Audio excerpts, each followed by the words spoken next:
Subscribe करा आशाची रसोई आणि नवीन video पाहण्यासाठी बेल आयकॉन दाबायला विसरू नका।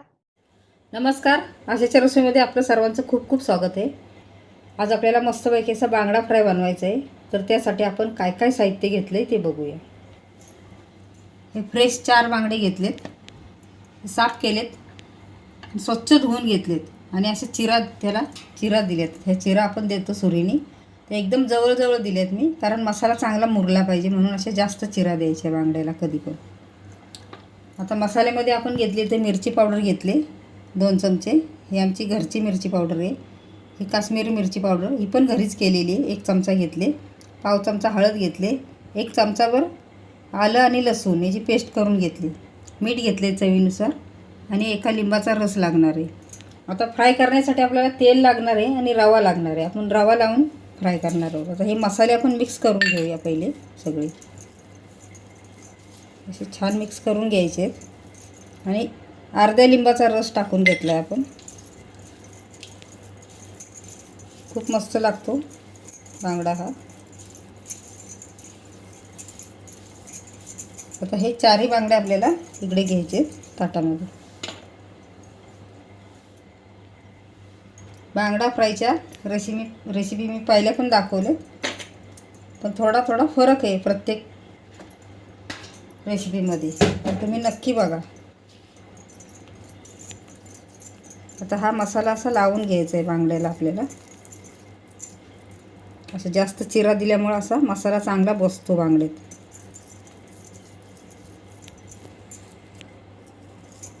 हा मसाला आपला खूप घट्ट आहे। लिंबाचा रस जास्त आंबट आवडत असेल तर लिंबाचा रस वाढवायचा, नाहीतर थोडंसं असं पाणी टाकायचं आणि थोडंसं असं सरसरीत करून घ्यायचा मसाला, म्हणजे बांगड्यांना चांगला लावता येतो। लावायला पण आपल्याला जास्त अवघड जात नाही आणि मुरतो पण चांगला मस्त। आता सरसरीत झालाय। आता मस्त असं बांगड्यांना अशी कोटिंग करून घ्यायची।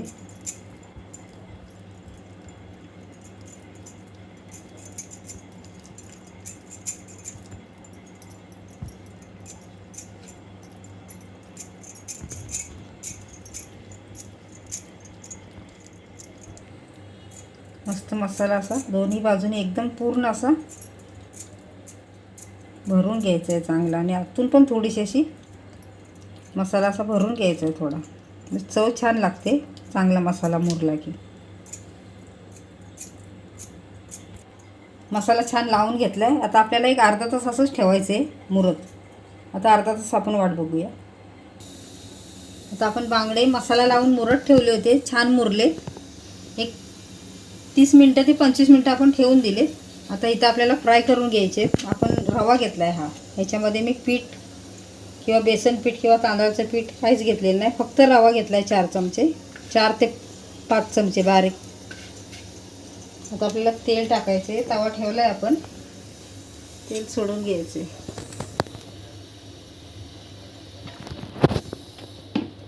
गॅस आपण बारीकच ठेवूया।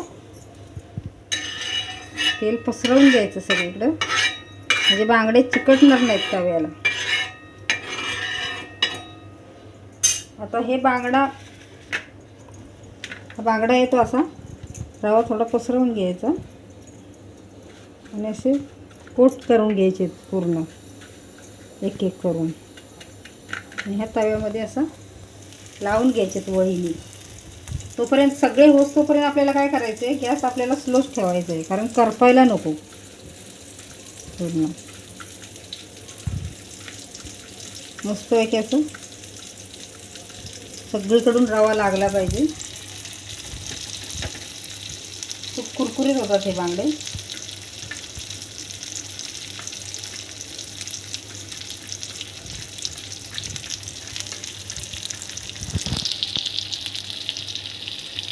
आता इथे बघा रवा केवढा राहिला आहे, तो आपण नेमका प्रमाणातच घेतलेला। एका बांगडीसाठी 1 ते 1.5 चमचा रवा लागतो। एक छोटा बारीक चमचा असतो आपला तो, थोडासा उरतो। अगदी जास्तीचा नाही उरत, पण थोडाफार असा उरतो अगदी।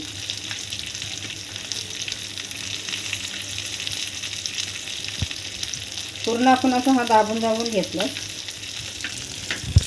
बांगडा. अगदी थोडासा रवा उरला. मसाला राहिलेला असतो तो पण थोडासा टाकून लावून घ्यायचा, काही हरकत नाही, वरून थोडासा लावला तरी. आता आपल्याला सगळीकडून तेल सोडून घ्यायचं. तेल सोडताना उलटण्यावर तेल घ्यायचं आपल्याला. आपण पहिलं थोडंसं सोडले तेल आणि असं सर्व होतं असं सोडायचं आहे तेल आपल्याला. गॅस ठेवायचा आहे मध्यम आपल्याला, एकदम स्लो नाही ठेवायचा. आणि एका बाजूने आपल्याला छान भाजून घ्यायचं आहे. 2-3 मिनिटांनी आपण पलटी करून घेऊया. आता 2 ते 3 मिनिटं झालेली आहेत. आता हा एक बांगडा कडेला आहे, हा एक कडेला आहे. हा जास्त फ्राय झाला नसेल तर आपण नंतर तो मध्ये लावायचा बांगडा. असं पलटी करून घ्यायचं.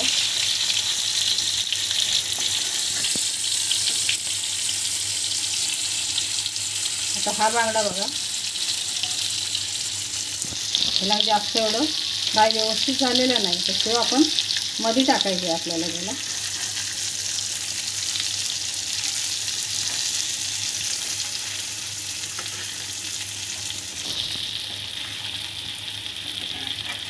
हा सुद्धा आपल्याला मध्येच टाकायचं आहे, कारण हा बांगडा आपल्याला सरकवून घ्यायचा आहे जरा थोडा इकडं, आणि हा इथं पलटी करायचा आहे. तर कडेचा बांगडा असतो तो मध्ये घ्यायचा आणि मधला बांगडा कडेवर टाकायचा, म्हणजे चांगली मस्तपैकी कुरकुरीत फ्राय होते. आता दोन्ही बाजूनी मस्तपैकी आपण फ्राय करून घेऊया. आता दोन्ही बाजूनी मस्त आपण फ्राय करून घेतला बांगडा. दोन्ही पण बाजू बघा.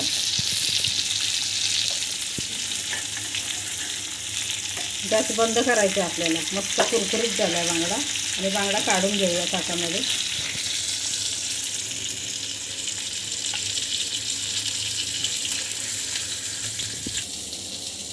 आपला कुरकुरीत रवा बांगडा फ्राय तयार झाला आहे खाण्यासाठी. मस्त लागतो रवा लावून.